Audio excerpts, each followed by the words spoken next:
To pair Galaxy Buds 4 Pro into Samsung tablet, first of all, you will have to make sure that both of them are inside, like this.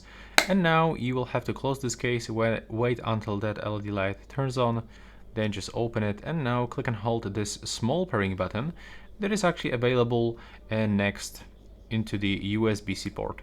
So hold it until it will start blinking with the 3 different colors like this.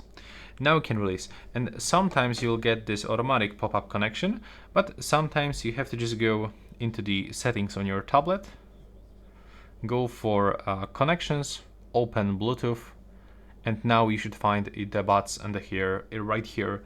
So we will have to just click on them, and if you have a pairing request, you will have to just click pair, and now you should be actually connected after 3 moments. But now, as you can see, it's just downloading that software for a Galaxy Buds. So we have to be patient and wait. And after it will be downloaded, then you can just simply use all of those features by clicking on the gear settings icon and next to the name of the earbuds and the bolt settings. Thank you so much for watching. Hope you find it useful.